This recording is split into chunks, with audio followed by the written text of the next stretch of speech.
الحمد لله وكفى وسلام على عباده الذين اصطفى أما بعد أعوذ بالله من الشيطان الرجيم بسم الله الرحمن الرحيم كتب ربكم على نفسه الرحمة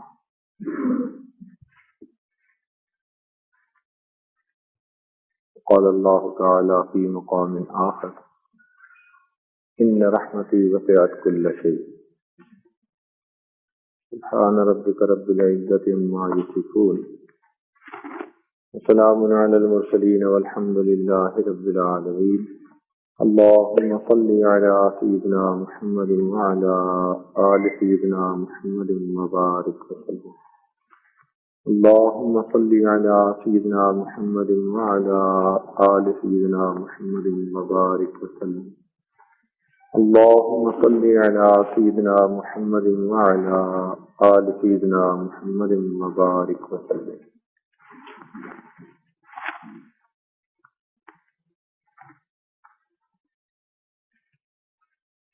اللہ سبحانہ وتعالی کا ارشاد ہے ان رحمتی وسعت کل شیء، میری رحمت ہر چیز سے زیادہ وسیع ہے۔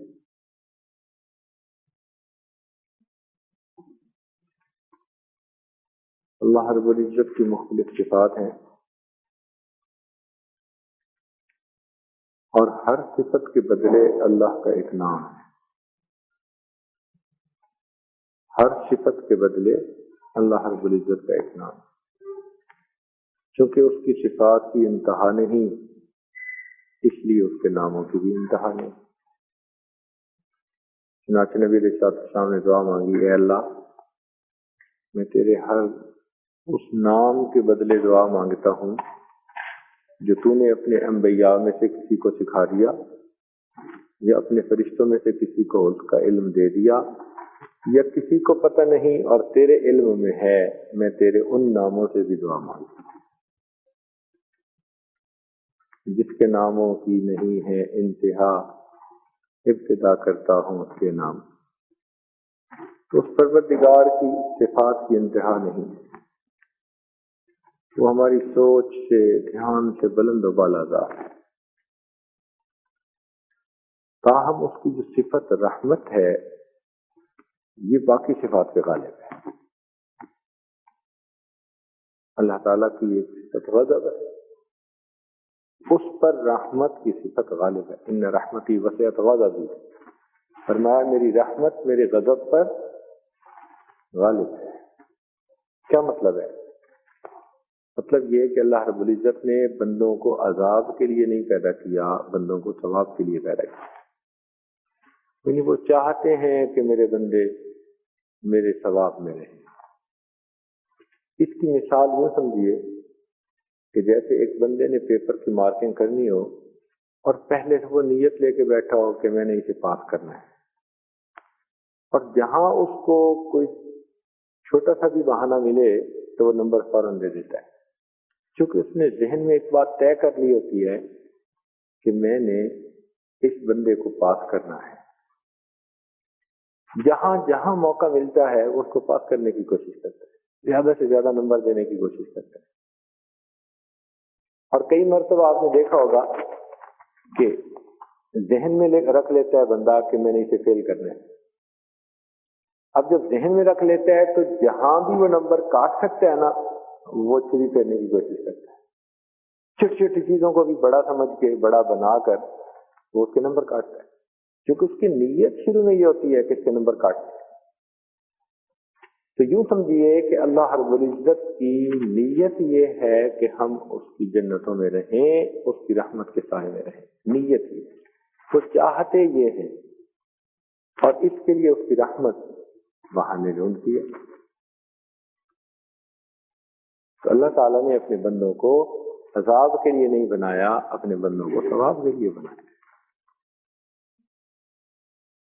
علماء نے لکھا ہے ایک نکتہ، وہ فرماتے ہیں کہ یہ جو بسم اللہ ہے نا، بسم اللہ سے ہی پتہ چل جاتا ہے۔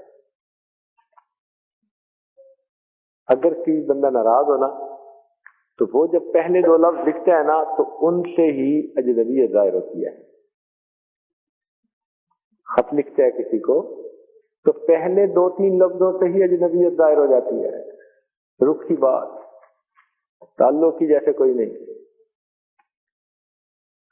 پتہ چل جاتا ہے کہ بھائی یہ ناراض ہے اندر. اور انسان کو اسی طرح پہلے دو چار لفظوں سے ہی محبت کا پتہ چل جاتا ہے. اب یہ جو محبت کی وجہ سے ایک دوسرے کو خط لکھتے ہیں وہ کیسے کیسے القاب اور کیسے کیسے جو ہے الفاظ استعمال کرتے ہیں. تو ان کے پہلے الفاظ ہی ان کے پورے خط کا نچوڑ بتا دیتے ہیں. اور جو ناراض ہوتے ہیں اس کے پہلے چند الفاظ ہی اس کی کیفیت کا اندازہ بتا دیتے ہیں. تو علماء نے لکھا کہ اللہ تعالیٰ نے پورے قرآن پاک کا سب سے پہلا جو فکرہ رکھا وہ ہے بسم اللہ الرحمن الرحیم. تو فرماتے ہیں کہ اس میں اس نے اپنی رحمت سے متعلقہ دو نام لکھے. تو رحمت سے متعلقہ دو نام لکھنے کا مطلب وہ چاہتا ہے میری رحمت سے فائدہ اٹھاؤ. ورنہ وہ یہ بھی کہہ سکتا تھا کہ سبحان اللہ الملک الجبار، وہ قہار کا نام بھی استعمال کر سکتا تھا، وہ قدیر کا نام بھی استعمال کر سکتے تھے. اللہ تعالیٰ اپنا جو نام چاہتے استعمال کرتے، مگر انہوں نے نہ جبار کا لفظ استعمال کیا، نہ قہار کا لفظ استعمال کیا، نہ عادل کا لفظ استعمال کیا، نہ انہوں نے یہاں پر اپنا جو ہے وہ کوئی اور ایسا نام استعمال کیا، بلکہ نام کون سے استعمال کیے جو اس کی رحمت سے متعلقہ ہے. بسم اللہ الرحمن الرحیم. اور پھر رحمت کا ایک لفظ بھی استعمال نہ کیا. ہوتا ہے نا کہ چلو ایک نام رحمت کا ہوتا، ایک نام کوئی غضب کا ہوتا، سختی والا ہوتا. نہیں، رحمت سے متعلقہ دو نام تھے، دونوں نام اللہ نے استعمال فرمائے. اور علماء لکھتے ہیں کہ ہر صفت کے بدلے اللہ کا ایک نام، لیکن رحمت کی صفت کے بدلے اللہ تعالیٰ کے دو نام. تو دو ناموں کا کیا مطلب کہ یہ اس کی صفت باقی صفات سے بہت زیادہ ہے. اس لیے فرمایا ان رحمتی وسعت کل شیء، میری رحمت ہر چیز پر وسیع ہے. اللہ رب العزت چاہتے ہیں، وجہ اس کی پتہ کیا ہے؟ وجہ یہ ہے کہ اللہ تعالیٰ کا دشمن حقیقت میں شیطان ہے، جس کو اللہ رب العزت نے فرما دیا ان الشیطان لکم عدو فاتخذوه عدوا. اے انسانوں، شیطان تمہارا دشمن ہے، تم بھی اسے دشمن سمجھ کے رکھو. تو شیطان اللہ تعالیٰ کا بھی دشمن، ہمارا بھی دشمن. اب شیطان نے کہا تھا اللہ میں تیرے بندوں کو جہنم میں لے کے جاؤں گا، اور قسم کھائی تھی اس کے اوپر. قسم کھائی، قرآن مجید میں آتا ہے لفظ فبعزتی کا لأغوینہم اجمعین. اللہ تیری عزت کی قسم میں ان سب کو بہکاؤں گا. اجمعین، سب کو، یہ نہیں کہ کسی کو اس نے چھوڑا، نہیں، قسم کھا کے کہا کہ میں ان سب کو بہکاؤں گا. اور پھر کہہ دیا ولا تجد اکثرہم شاکرین، اللہ آپ دیکھیں گے ان میں سے کوئی اکثر تیرے ناشکرے ہوں.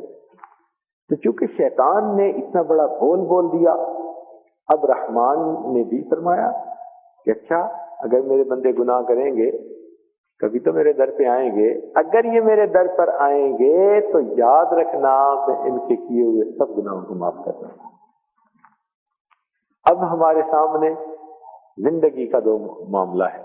ایک طرف رحمان بلا رہے واللہ یدعو الی دار السلام، اللہ تعالیٰ تمہیں سلامتی والے گھر کی طرف بلاتا ہے.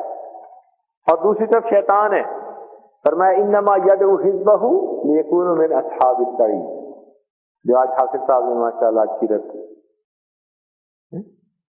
کہ یہ بلاتا ہے اپنے گروہ کو تاکہ وہ جہنم والوں میں سے بنے، دوزخی بن جائیں. تو اللہ تعالیٰ چاہتے ہیں بندہ جنتی بنے، اور شیطان چاہتا ہے کہ بندہ جہنمی بنے. اللہ تعالیٰ چاہتے ہیں بندہ جنت والے جانے والے کام کرے، شیطان چاہتا ہے بندہ جہنم میں جانے والے کام. اب شیطان کے اپنے چیلے چانٹے ہیں، اس نے چھوڑے ہوئے ہیں. ہر بندے کے اوپر شیطان مسلط ہے، بلکہ کئیوں پر تو ایک سے زیادہ. جیسے امرد لڑکا ہو تو آتا ہے روایات میں کہ اس کے ساتھ بہت شیطان، کئی مرتبہ تو 70 شیطان ہوتے ہیں، یعنی ایک بڑا اور ایک باقی اس کی ٹیم پوری، تو وہ ٹیم پوری بہکا رہی ہوتی ہے اس بندے کو۔ تو جب شیطان کا نظام ہے بہکانے کے لیے، تو اس کے بالمقابل رحمان کا نظام ہے لوگوں کو ہدایت کی طرف لانے کے لیے۔ تو اللہ تعالیٰ نے اپنے انبیاء کرام کو بھیجا، انبیاء کرام دنیا میں تشریف لائے بندوں کو جہنم سے ہٹا کر جنت میں بھیجنے کے لیے۔ چنانچہ نبی اسلام نے ارشاد فرمایا، لوگوں تمہاری ایسی مثال ہے کہ تم جہنم کی طرف بھاگے ہوئے جا رہے ہو اور میں تمہاری کمر سے پکڑ پکڑ کے تمہیں پیچھے جنت کی طرف ہٹا رہا ہوں۔ تو انبیاء کرام نے اس دنیا میں مصیبتیں اٹھائیں، مشقتیں اٹھائیں، قربانیاں دیں، اور ان کی پوری زندگی کس لیے تھی کہ اللہ کے بندے جہنم سے بچ کے جنت میں چلیں، اس پر ان کی محنت تھی۔ اب انبیاء کرام کا سلسلہ ختم ہو گیا تو اللہ رب العزت نے یہ کنٹینیوٹی آگے اپنے امت کے اولیاء کو بھیجی، تاکہ امت کے اولیاء وہ بھی انبیاء کے نقش قدم پر چلتے ہوئے لوگوں کو جہنم سے نکالیں اور جنت کی طرف۔ اچھا، اب یہ عاجز آپ کو چند باتیں ایسی بتائے گا کہ جس سے پتہ چلتا ہے کہ اللہ تعالیٰ واقعی چاہتے ہیں کہ یہ سب رعایتی پاس ہو جائیں۔ ایک ہوتا ہے نا رعایتی پاس، یعنی اپنی محنت سے تو پاس ہو نہیں سکتا تھا، لیکن امتحان لینے والے کی مہربانی سے پاس ہو گیا۔ اللہ کرے کہ ہم بھی رعایتی پاس میں سے بن جائیں، لیکن اللہ تعالیٰ کی نیت یہی ہے کہ یہ سب پاس ہو جائیں، اپنے نمبروں سے ہوتے ہیں تو بہت اچھا، نہیں تو رعایتی پاس ضرور ہو جائیں۔ اب اس کا منظر دیکھیں، اس کا ذرا انداز دیکھیں، غور کرتے رہیے گا کہ اللہ تعالیٰ نے ہر بندے کے ساتھ دو فرشتے لگائے، ایک نیکیاں لکھنے والا اور ایک برائیاں لکھنے والا۔ فرمایا ان علیکم لحافظین، تمہارے ساتھ ہمارے محافظ مقرر ہیں، کرامن کاتبین یعلمون ما تفعلون، وہ کرامن کاتبین ہیں۔ تو کرامن کاتبین ہر بندے کی نیکی اور برائی لکھتے رہتے ہیں، لیکن ان دونوں میں سے اللہ تعالیٰ نے نیکی لکھنے والے کو دوسرے کا انچارج بنا دیا، نیکی لکھنے والے کو دوسرے کا انچارج بنا دیا۔ اور اصول کیا بنایا؟ اصول یہ بنایا کہ کوئی بندہ نیکی کا دل میں ارادہ کرے تو نیکی کا فرشتہ فوراً ایک نیکی لکھ لے، ارادہ جو کر لیا۔ لیکن کوئی گناہ کا ارادہ کرے تو فرمایا نہیں، اس وقت تک نہیں لکھنا جب تک کہ یہ کر نہ لے۔ ہے نا ریاتی پاس والا مسئلہ؟ نیکی کا ارادہ کر لے تو فوراً ایک نیکی، بھائی ارادہ کر لیا نیکی کا، اور گناہ کا ارادہ کر لے فرمایا نہیں لکھنا جب تک کہ یہ گناہ کر نہ لے۔ اچھا، ایک بندے نے نیکی کر لی تو نیکی کا فرشتہ تو فوراً وہ نیکی لکھ لیتا ہے، لیکن ایک بندے نے گناہ کر لیا، حدیث پاک میں آتا ہے کہ یہ فرشتہ خود لکھ نہیں سکتا، یہ اپنے افسر سے پوچھتا ہے کہ جس نے گناہ کیا میں لکھ لوں، تو وہ نیکی کا فرشتہ کہتا ہے کہ تھوڑی دیر صبر کر لو، ہو سکتا ہے یہ توبہ کر لے، لکھنے کی ضرورت ہی پیش نہ ہے، لکھنے کی ضرورت ہی پیش نہ ہے۔ چنانچہ ایک پہر تک وہ فرشتہ انتظار کرتا ہے کہ اگر یہ بندہ توبہ کر لے تو گناہ لکھنے کا ہی موقع نہ ملے، لکھ کے جو مٹانا ہے تو لکھنا ہی نہ پڑے۔ ایک پہر تک انتظار کرتا رہتا ہے، اور اگر ایک پہر تک بھی وہ جو ہے توبہ نہیں کرتا، اس کے بعد وہ فرشتہ گناہ لکھنے والا اس کا گناہ لکھ لیتا ہے۔ اچھا چلو، یہاں تک تو مسئلہ ہو گیا تھا۔ اب اللہ تعالیٰ نے دیکھو ایسے نعمتیں بنا دی کہ جس کی وجہ سے اگر اس نے کیے ہوئے ہوں گناہ تو وہ تو مٹ جاتے ہیں۔ مثال کے طور پر ایک آدمی نے توبہ کی، اب توبہ ایسا عمل ہے کہ 100 سال کے گناہ بھی ہوں گے نا تو سب معاف کر دیے جائیں، لیکن توبہ کے مقابلے میں حدود کے اندر کوئی گناہ ایسا نہیں ہے۔ کفر اور شرک تو ہے ہی ایسا نا کہ بندہ سرے سے ہی خارج ہو جاتا ہے، کفر اور شرک کو ایک طرف رکھ دیں، ان کے علاوہ کوئی گناہ ایسا نہیں ہے کہ جس ایک گناہ کے کرنے سے سارے کے سارے کیے ہوئے عمل ضائع ہو جائے۔ ایک آدمی شرک کرتا ہے، کفر کرتا ہے، نبی علیہ السلام کی شان میں گستاخی کرتا ہے، یہ تو عملی ایسے ہیں نا کہ بندے کو دین سے ہی نکال دیتے ہیں. لیکن وہ اعمال جو حدود کے اندر ہیں، شریعت کی حدود کے اندر رہتے ہوئے اگر وہ کوئی گناہ کوئی غلطی کر بیٹھتا ہے تو ایسی غلطی کوئی نہ بنائی کہ جس ایک غلطی کے کرنے سے سارے زندگی کی نیکیوں کو ضائع کر دیا جاتا ہے. نہیں تو نیکی تو ایسی بنا دی توبہ کہ جب چاہے جہاں چاہے بیٹھ کر کرے تو گناہ سب ختم. لیکن گناہ ایسا کوئی نہ بنایا کہ نیکیاں سب ختم. اللہ تعالیٰ کی شان دیکھی. اچھا، اب ایک آدمی اپنے نیک اعمال کر رہا ہے بالآخر اس بندے کی وفات ہو گئی. اب جب وفات ہونے لگی تو اس وقت اصول کیا بنا دیا کہ من کان آخر کلام ہی لا الہ الا اللہ دخل کہ جس بندے کا آخری کلام لا الہ الا اللہ ہوا وہ جنت میں داخل ہو جائے گا. ساری زندگی کے گناہوں کے باوجود فرما دیا اگر آخری وقت میں وہ کلمہ پڑھ لے گا تو ہم اس بندے کو جنت میں داخل فرما دیں گے. دیکھو ہے نا پاس کرنے کی نیت یہ ہے کہ میرے بندے شیطان کے راستے سے بچ جائیں، رحمان کے راستے پر آ جائیں، جہنم سے بچیں، جنت میں آ جائیں. اچھا، اب غور کرنے والی بات ہے کہ اگر ایک بندے نے گناہ کیے تھے یا نیکی کی تھی تو جیسے ہی اس کی موت آتی اللہ تعالیٰ اسی وقت اس کے جنتی یا جہنمی ہونے کا فیصلہ کر دیتے. اب تو یہ بنتا تھا نا، قدرت کا نظام ہے. آج دنیا کے کمپیوٹر ہوتے ہیں، بس ادھر انٹری کرو اسی وقت آپ کو پکڑا دیتے ہیں ہاں یہ نا. تو اللہ تعالیٰ کا بھی معاملہ ایسے ہوتا کہ بھائی بندے کی جیسے ہی جان نکلی چلو اسی وقت فیصلہ جنتی ہے یا جہنمی. نہیں، اللہ تعالیٰ نے اس فیصلے کو مؤخر کر دیا، ڈیفر کر دیا. کب تک؟ قیامت کے دن تک.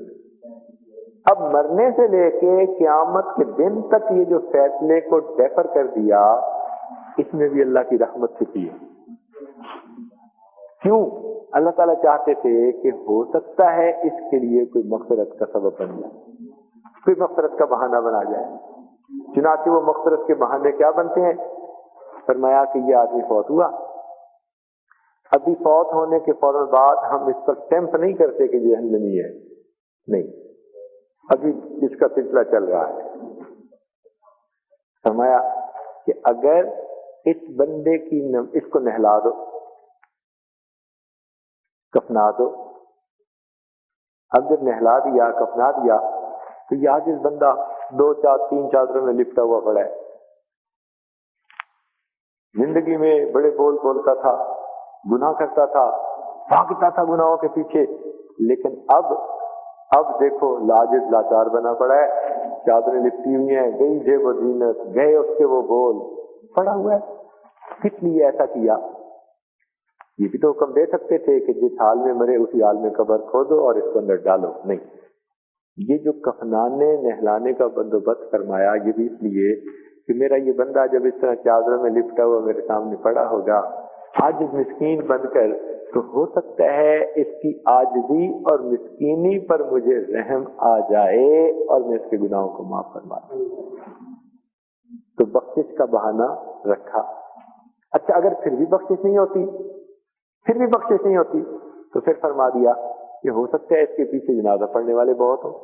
حدیث پاک میں آتا ہے کہ جس مومن کا جنازہ پڑھنے کے لیے 40 ایمان والے اکٹھے ہو جاتے ہیں اللہ اس کی مغفرت فرما دیتے ہیں. اب ہو سکتا ہے کہ اس کے 40 بندے ایسے ہوں جو غمزدہ ہوں اس کی موت پر اور اس کے جنازہ پڑھنے کے لیے آئیں. تو فرمایا کہ 40 بندے اگر جنازہ پڑھنے کے لیے اکٹھے ہو گئے تو اب ان کے نماز جنازہ پڑھنے پر اس بندے کی مغفرت کر دی جائے گی. تو مغفرت کا ایک اور بہانہ. اچھا، فرض تو بندے بھی ایسے نہیں تھے، اب اس کو قبر کے اندر ڈال دیا تو قبر کے اندر اس کو اس کے گناہوں کی وجہ سے کچھ عذاب دینا شروع کر دیا. اب قبر کا سلسلہ چل رہا ہے، چلتے چلتے یہ قبر میں کیوں رکھا؟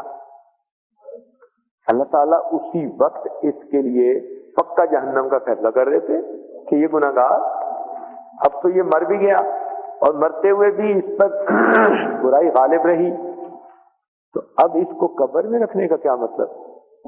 اللہ تعالیٰ اسی وقت فیصلہ کر دیتے، مگر نہیں، قبر میں پتہ کیوں رکھا؟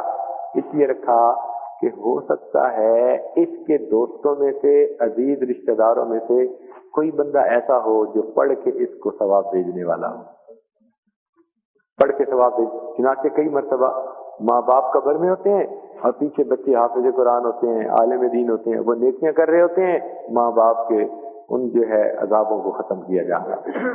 چنانچہ واقعات میں لکھا ہے کہ ایک آدمی قبر کے عذاب میں تھا، ایک مرتبہ کسی کو ملا تو اس نے پوچھا سناؤ بھائی کیا ہوا؟ کہنے لگا اپنے عملوں کی وجہ سے گناہ میں تھا، یعنی عذاب میں تھا، لیکن میرا ایک چھوٹا بچہ تھا میرے پیچھے، دودھ پیتا فوت ہو گیا تھا، وہ ذرا بڑا ہوا تو اللہ تعالیٰ نے میری بیوی کے دل میں ڈالا کہ اس کو میں حافظ قرآن بناتی ہوں۔ وہ اس کو لے کر مدرسے میں گئی اور مدرسے میں جا کر بچے نے جب پڑھا الحمدللہ تو اللہ تعالیٰ کو رحم آ گیا کہ میرا یہ معصوم بچہ الحمدللہ کے الفاظ سے میری تعریفیں کر رہا ہے اور میں اس معصوم بچے کے باپ کو قبر کا عذاب دے رہا ہوں، چل میں نے اس کے قبر کے عذاب کو معاف کر دیا۔ کہنے لگا کہ بچے کے الحمدللہ کہنا اللہ کو پسند آ گیا، میرے قبر کے عذاب کو معاف کر دیا۔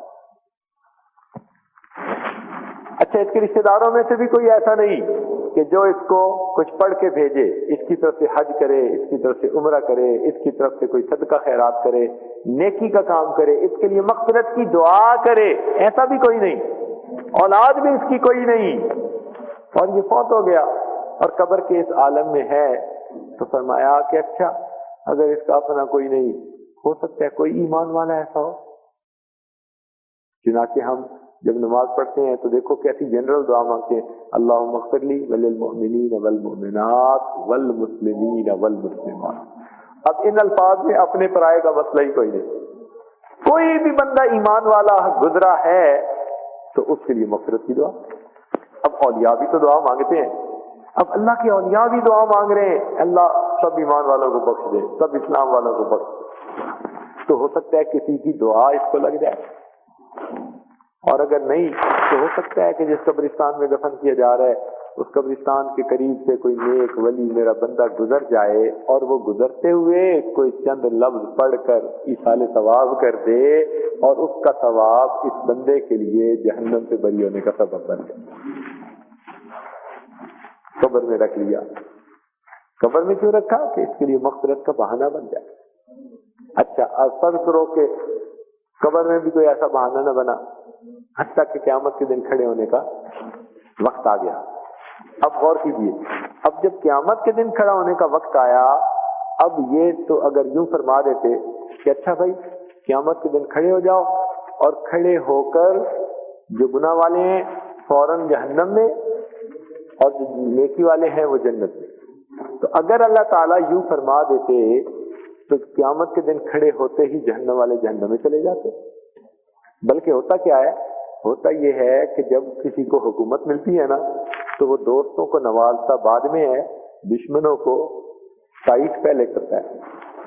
دنیا کی حکومت کا یہ دستور ہے نا کہ جس کسی کو کرسی ملی وہ سب سے پہلے اپنے جو دشمن مخالف ہوتے ہیں نا ان کو کارنر پہلے کرتا ہے، ان کو ذرا اچھی طرح مزہ چکھاؤ، اور پھر دوستوں کو تو ہم نوازتے ہی رہیں گے۔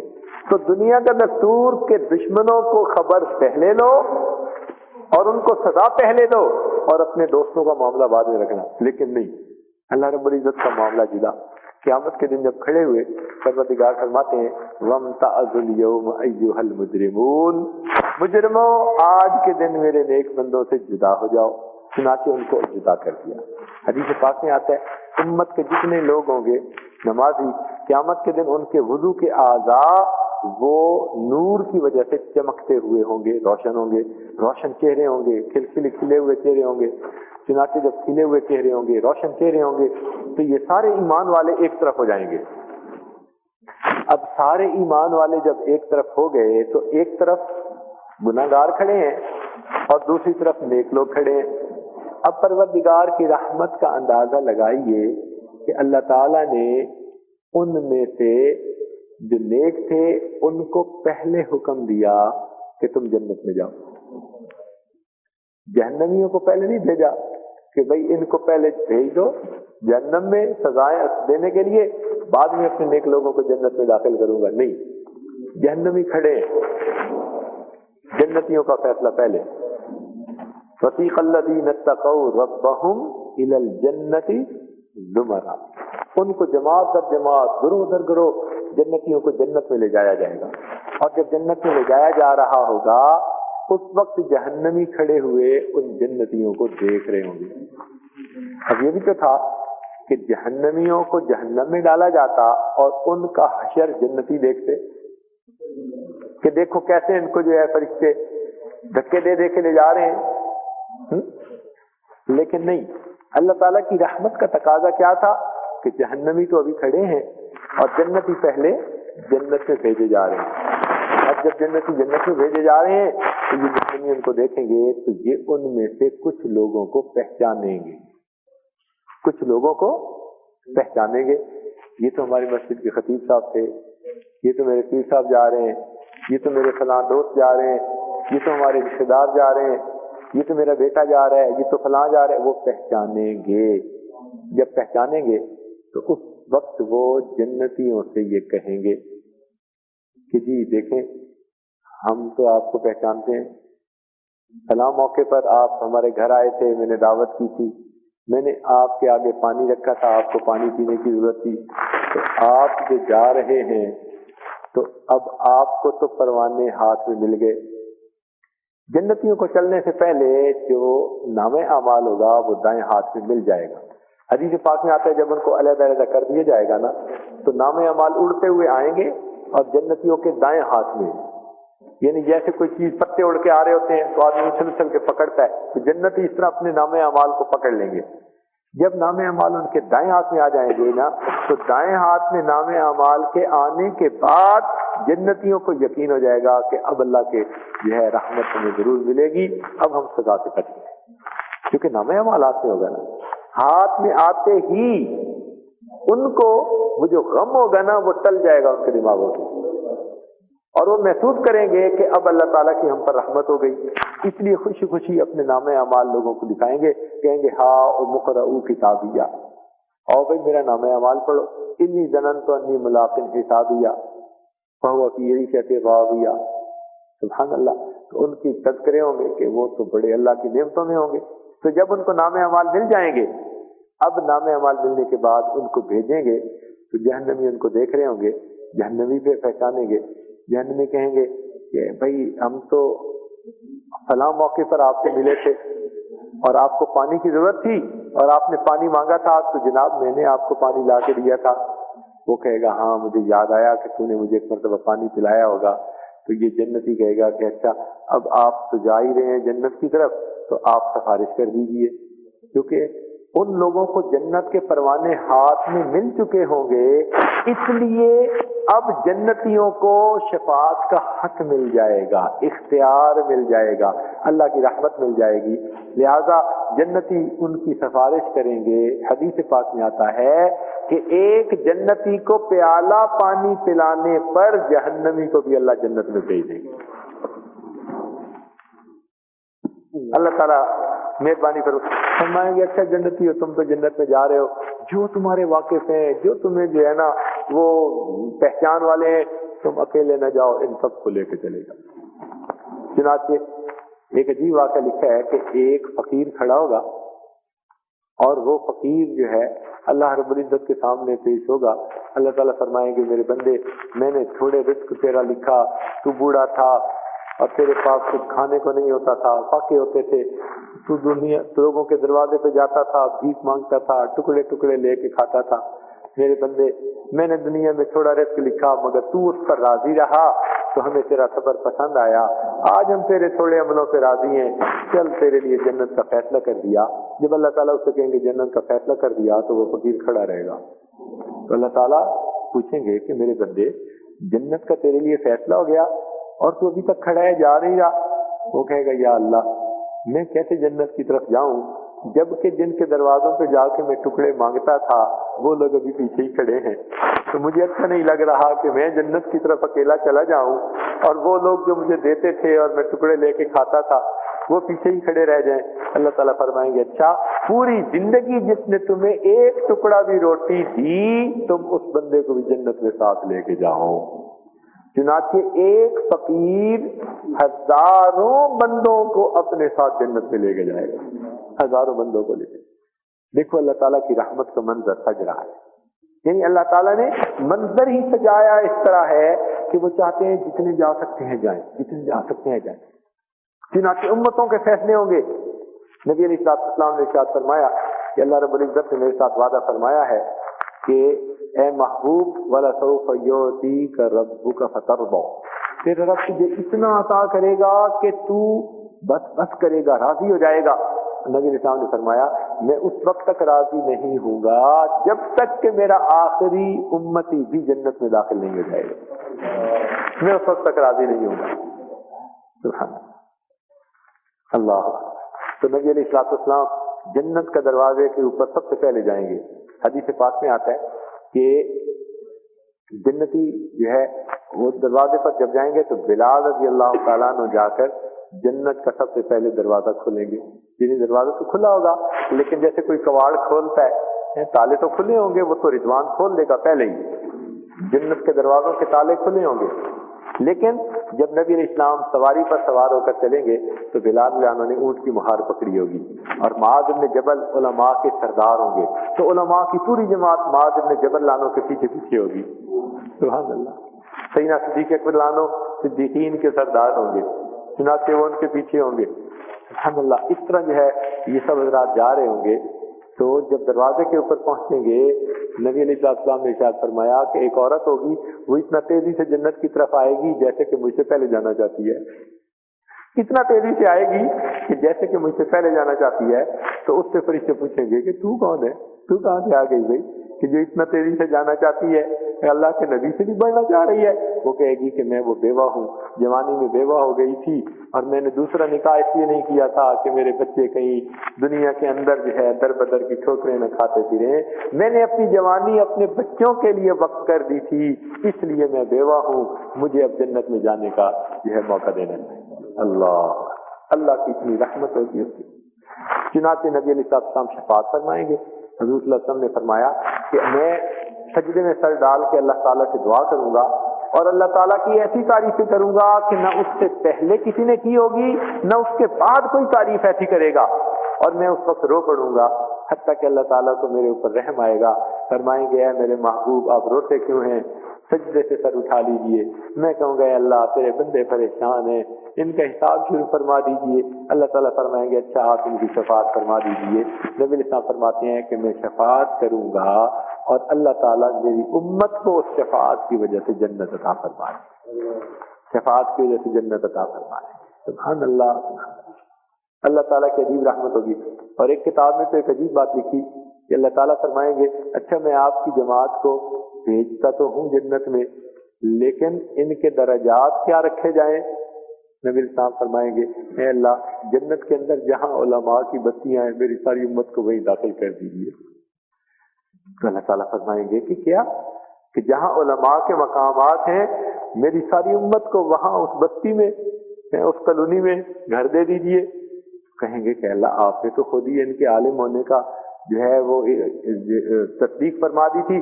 آپ نے قرآن پاک میں فرمایا تھا شاہد اللہ انہ لا الہ الا اللہ والملائکۃ واولو العلم قائما بالقسط, کہ شہادت کی گواہی دی. کون سی انہوں نے, لا الہ الا اللہ کی. کنہوں نے, اللہ نے بھی گواہی دی, ملائکہ نے بھی گواہی دی اور علم والوں نے بھی گواہی دی. تو اے اللہ آپ نے تو فرمایا تھا کہ جس نے بھی کلمہ پڑھ لیا وہ علم والا ہے, وہ میری گواہی دینے والا ہے. یہ سارے کلمہ گو ہیں, اس کلمے کی برکت سے اب ان کو علم والوں میں شامل کر لیجئے. اللہ تعالیٰ چنانچہ جنت میں جب داخل فرمائیں گے تو علماء کے مقامات عطا فرمائیں, علماء کے قدموں میں جگہ دے دیں گے پوری امت کے لوگوں کو. تو جب جنت میں یوں داخل ہوں گے تو اس وقت اور انبیاء کرام بھی شفاعت فرمائیں گے. پہلے انبیاء شفاعت فرمائیں گے, پھر صدیقین شفاعت فرمائیں گے, پھر شہداء سفارش کریں گے, پھر صالحین شفاعت کریں گے. سب کی شفاعت قبول کر لی جائے گی. بالآخر اللہ تعالیٰ صالحین کی نیک لوگوں کی شفاعت، جنتیوں کی شفاعت قبول فرمائیں گے. تو جنتی اپنے کوئی بھی واقف ہوگا جس کو وہ پہچانتے ہوں گے اس کی شفاعت کریں گے، اللہ تعالیٰ اس کو بھی جنت عطا فرمائیں گے. اب دیکھو حدیث پاک کا یہ کیسا پیارا مضمون ہے. اللہ کرے کہ ہم نیک لوگوں کی پہچان میں آ جائیں. بات سمجھ رہے ہیں؟ اللہ کرے کہ ہم اللہ والوں کی پہچان میں آ جائیں. اتنا ہم ان سے رابطہ کر لیں، اتنا تعلق جوڑ لیں کہ انہیں ہماری پہچان ہو جائے، ہمیں ان کی پہچان، یہ پہچان نصیب ہو. اللہ تعالیٰ کی شان. کہتے ہیں کہ سلطان الاولیاء خواجہ نظام الاولیاء رحمۃ اللہ علیہ کے بارے میں آتا ہے کہ وہ اپنے مرید امیر خسرو رحمۃ اللہ علیہ جو ان کے خلیفہ بھی تھے اتنا خوش تھے کہ ایک مرتبہ فرمانے لگے کہ اگر اللہ تعالیٰ نے قیامت کے دن مجھے جنت میں داخلے کا حکم دے دیا تو امیر خسرو کے بغیر میں جنت میں نہیں جاؤں گا. اللہ کی شان. اللہ کے کچھ ایسے بھی تو نیک بندے ہیں، وہ فرماتے ہیں کہ اس کے بغیر میں جنت میں نہیں جاؤں گا، اس کو لے کے جاؤں گا اپنے ساتھ. اللہ کی شان. تو نیک لوگوں کی پہچان ہوگی. ایک پانی کا پیالہ پلانے پر بھی اللہ تعالیٰ جہنمی کو جنت میں بھیج دیں گے، ایک پیالہ پانی پلانے. تو جنہوں نے اللہ والوں کی خدمت کی ہوگی، ان کی صحبت میں رہے ہوں گے، ان کی باتوں پر عمل کیا ہوگا، ان سے محبت کا عمل کیا ہوگا، اللہ رب العزت ان کے لیے بھی فیصلے فرمائیں گے. اس لیے ایسا بھی ہوگا کہ ایک آدمی جنت میں جا رہا ہے اور اس سے محبت رکھنے والا اپنی کوتاہی کی وجہ سے جہنم کی طرف جانے کا مستحق ہے. اللہ تعالیٰ فرمائیں گے المرء مع من احب، بندہ اسی کے ساتھ ہوگا جس سے اس کو محبت ہوگی. اس محبت کے صدقے اللہ جہنمی کو بھی جنت میں بھیج دیں گے. چنانچہ سب چلے جائیں گے، حتیٰ کہ پیچھے وہ رہ جائیں گے کہ جن کا کوئی بھی سفارش کرنے والا نہیں ہوگا، کوئی بھی شفاعت کرنے والا نہیں ہوگا. اچھا اللہ اکبر. اب جب جنتی جنت میں چلے جائیں گے اور وہ شفاعت کریں گے، اللہ اکبر، جہنمیوں کی شفاعت ہوگی تو جہنمی کہیں گے اے اللہ رحمت فرما دیجیے ہمارے اوپر تاکہ ہم بھی جنت میں چلے جائیں، تیرا کرم ہو جائے. اللہ اکبر. اللہ تعالیٰ فرمائیں گے کہ میرے گناہگار بندو، میں نے جو پہلے جنتیوں کو جنت میں بھیجا وہ بھیجا ہی اسی لیے کہ تمہیں وہ دیکھیں، تم ان کو دیکھو، شاید ان میں سے کوئی تمہاری شفاعت کرنے والا ہو. اور اگر میں تمہیں عذاب دینے کا ارادہ کرتا تو میں نیک لوگوں کو کھڑا کر دیتا اور میں جہنمیوں کو پہلے دھکے دے دے کر جہنم میں پہلے بھیج دیتا. یہ دیکھو مالک انتظار میں ہے، یہ جہنم کا داروغہ. یہ دیکھو جہنم کے جو فرشتے ہیں وہ انتظار میں کھڑے ہیں، جہنم دہک رہی ہے. میں اس پر بھی قادر تھا کہ میں جنتیوں کو کھڑا کر دیتا اور تمہیں پہلے میں دھکے دے دے کے جہنم میں پھینکوا دیتا کہ جنتی بھی تمہارے عبرتناک انجام کو دیکھیں، مگر میں نے اس طرح تمہیں رسوا نہیں کیا، صرف اسی لیے کہ میں چاہتا تھا کہ تم میں سے میرے کچھ بندے ایسے ہوں کہ جن کی جنت میں جانے کے بہانے بن جائیں، جنت میں جانے کے بہانے. چنانچہ جہنم میں لوگ جائیں گے، جو منافق ہوں گے وہ سب سے نیچے، ان المنافقین فی الدرک الاسفل من النار. جہنم کے 7 حصے ہوں گے، طبق ہوں گے، سب سے نیچے والا، پھر اس سے اوپر، پھر اس سے اوپر. جہنم کہتے ہیں جو سب سے اوپر کا حصہ ہے. کسی کا نام سقر ہے، کسی کا نام سعیر ہے، کسی کا نام ویل ہے، کسی کا نام کچھ اور ہے. تو یہ مختلف نام ہیں ان کے. تو جو سب سے اوپر کا درجہ ہے نا اس کا نام ہے جہنم. اور جہنم میں ان کو رکھا جائے گا کہ جن کو کبھی نہ کبھی نکالنا ہوگا. یعنی جس کی قید تھوڑی ہوتی ہے نا تو اس کو ایسی جگہ رکھتے ہیں کہ جہاں سے ان کو نکالنا آسان ہوتا ہے. اور جو عمر قید ہوتے ہیں ان کو پیچھے وہ ایسی تاریخ کمرے بنے ہوتے ہیں کہ ان میں سلاخیں پڑی ہوتی ہیں، وہاں سے نکالنا آسان بھی نہیں ہوتا. پتہ نہیں کتنے سالوں کے بعد ان تک پہنچ سکتے ہیں. لیکن جن کو جلدی نکالنا ہوتا ہے وہ باہر. چنانچہ حکومتیں کئی مرتبہ یہ ہوتے ہیں نا، کوئی تحریکیں چلتی ہیں تو تحریکوں میں پھر ماس اسکیل پہ لوگوں کو گرفتار کرتے ہیں. تو جن کو گرفتار کرتے ہیں ان کو وہاں کمروں میں بند نہیں کرتے، بس ویسے ہی جیل کے اندر کر دیتے ہیں. حکومتوں کو پتہ ہوتا ہے کہ بھائی یہ کوئی مجرم لوگ تو ہیں نہیں، یہ تو ختم نبوت کی تحریک چلی تو اس لیے یہ ختم نبوت کی تحریک کے پیچھے جو ہے انہوں نے گرفتاریاں پیش کی. تو یہ تو شرفاء ہیں، علماء ہیں، اچھے لوگ ہیں، نیک لوگ ہیں، ان کو کوئی ہم نے ان کوٹریوں میں تھوڑا ڈال دیں، بس ان کو تو یہ جیل کے دروازے کے اندر رکھ دیا، یہی ان کے لیے کافی ہے. تو بالکل اسی طرح جن سے اللہ تعالیٰ جن کو بخشنا چاہیں گے، اللہ کی مشیت یہ ہوگی ان کو جہنم کے اندر ڈال دیں گے. ہاں جو جن کو نہیں بخشنا ہوگا ان کو اس سے بھی نیچے نیچے ڈالتے چلے جائیں گے، نیچے. اللہ اب جب جہنمی اس میں چلیں گے تو یہ جہنمی اللہ تعالیٰ سے ہم کلامی کریں گے، اے اللہ ہمیں نکال لیجیے. 5 مرتبہ ہم کلامی کریں گے، لیکن 5 مرتبہ کی ہم کلامی سے اللہ رب العزت جو ہے اچھا وہ تو کفار ہے، تو جب یہ جہنمی جل جائیں گے تو اس وقت اللہ رب العزت کی رحمت جوش میں آئے گی. اللہ تعالیٰ فرشتوں سے فرمائیں گے کہ اچھا میرے ان بندوں میں کوئی ایسا ہے کہ جس کا کوئی اور شفاعت کرنے والا ہو؟ فرشتے کہیں گے اللہ اب تو کوئی بھی ایسا نہیں، ایک بھی ایسا نہیں کہ جس کی کوئی شفاعت کرنے والا ہو. اللہ تعالیٰ فرمائیں گے اچھا جس کی شفاعت کرنے والا کوئی نہ ہو اس کا تو شفاعت کرنے والا میں ہوتا ہوں. انا وارث من لا وارث له، حدیث پاک کے الفاظ ہیں، انا وارث من لا وارث له، جس کا وارث کوئی نہیں ہوتا پھر اس کا وارث میں ہوتا ہوں. تو فرشتے کہیں گے کہ اللہ اب آپ حکم فرمائیے. اللہ تعالیٰ فرمائیں گے اچھا 3 جو ہے مرتبہ جہنمی لوگوں کو جہنم سے نکالو. ہم پنجابی میں کہتے ہیں لپ بھرنا، یعنی دونوں ہاتھ نا کوئی چیز پڑی ہو نا تو دونوں ہاتھوں سے بھر کے یوں نکال لینا، اس کو لپ کہتے ہیں. تو حدیث پاک کا مفہوم ہے کہ اللہ رب العزت اپنے رحمت کے ہاتھوں سے، اور اس کے ہاتھ ایسے تو نہیں نا ہم کہہ سکتے، اس کی رحمت کے ہاتھ ہیں. اللہ تعالیٰ 3 مرتبہ اپنی رحمت کے ہاتھوں سے جہنمیوں کو یہ نکال کے باہر کر دے.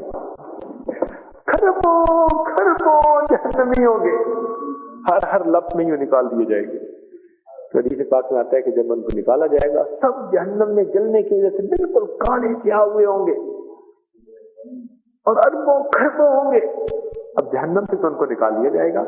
اللہ تعالیٰ فرمائیں گے کہ اچھا فرشتوں تم جانتے ہو یہ کون لوگ ہیں؟ فرشتے پوچھیں گے اللہ ہمیں تو نہیں پتا کہ یہ کون ہے. اللہ تعالیٰ فرمائیں گے یہ وہ بندے ہیں جو زبان سے گو کلمہ تو نہیں پڑھتے تھے لیکن اپنے دل میں یہ سوچتے تھے کہ اس کائنات کا کوئی نہ کوئی ایک بنانے والا ہے، اس کائنات میں کوئی نہ کوئی ایک بنانے والا ہے. چونکہ ان کے دل میری وحدانیت کو تسلیم کر لیتے تھے اس لیے اب اتنی سزائیں ملنے کے بعد اس دل کے دھیان کی وجہ سے، اس یقین کی وجہ سے کہ کوئی نہ کوئی بنانے والا ہے، اس لیے میں نے اپنی خاص رحمت سے ان کو بھی بخش دیا. تو خرموں لوگوں کو نکال لیا جائے گا جن کو کلمہ بھی نہیں پڑھنا آتا ہوگا، ایسے لوگوں کو نکالیے، وہ جلے ہوئے ہوں گے. پھر اللہ تعالیٰ کی رحمت کی بارش آئے گی، اس بارش کی وجہ سے سب کے جسم ٹھیک ہو جائیں گے، سب کے جسم ٹھیک ہو جائیں گے اور وہ صحت مند ہو جائیں گے. جب جسم ٹھیک ہو جائیں گے اللہ تعالیٰ فرمائیں گے اچھا ان بندوں کو بھی اس لیے جنت میں بھیج دو کہ یہ بھی اپنے دل میں میری وحدانیت کا اقرار کرتے تھے، اپنے دل میں میری وحدانیت کا اقرار کرتے تھے، ان کو بھی بھیج دو. چنانچہ ان کو جو ہے فرشتے بھیجیں گے.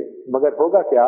حدیث پاک میں آتا ہے کہ ان جہنمیوں کو جو اب نکلیں گے ان کے اوپر لکھا ہوگا نحن عتقاء الرحمن، ہم رحمان کے آزاد کردہ بندے ہیں. یعنی جیسے قیدی ہوتا ہے نا تو اس کو آزاد کر دیا جاتا ہے، تو جب ان کو آزاد کر دیا جائے گا تو اوپر لکھا جائے گا ان کی پیشانیوں پر کہ نحن عتقاء الرحمن، ہم رحمان کے یعنی بخشش کیے ہوئے بندے ہیں.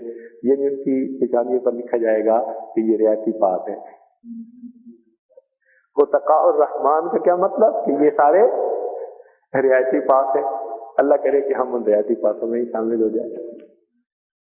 تو جب ان رعایتی پاسوں کو جنت میں داخل کریں گے تو جنتی دیکھیں گے تو ہر ایک کی پیشانی پر لکھا ہوگا یہ بھی رعایتی پاس، یہ بھی رعایتی پاس، یہ بھی رعایتی پاس.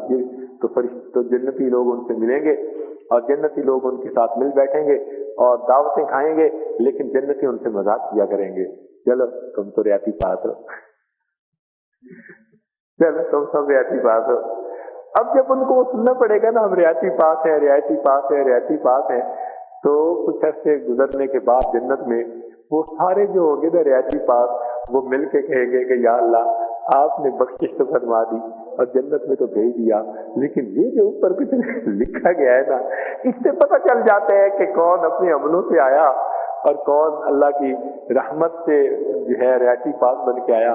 اللہ اس وجہ سے ہمیں ہمارے دوستوں کی خود جو ہے وہ باتیں سننی پڑتی ہیں.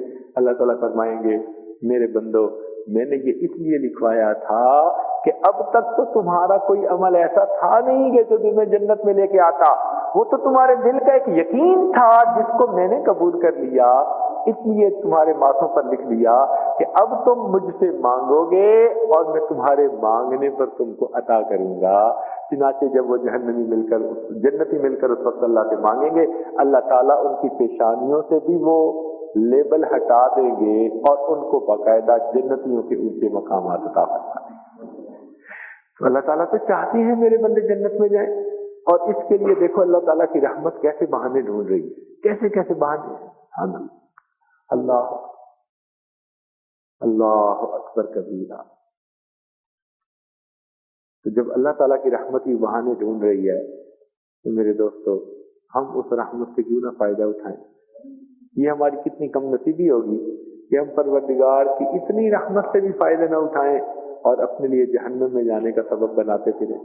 تو ہمیں چاہیے ہم اپنے گناہوں سے سچی توبہ کریں, نیک محفلوں میں رہیں, نیکوں کے ساتھ رہیں.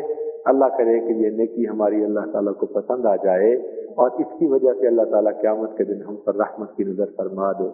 وآخر دعوانا ان الحمد للہ رب العالمین.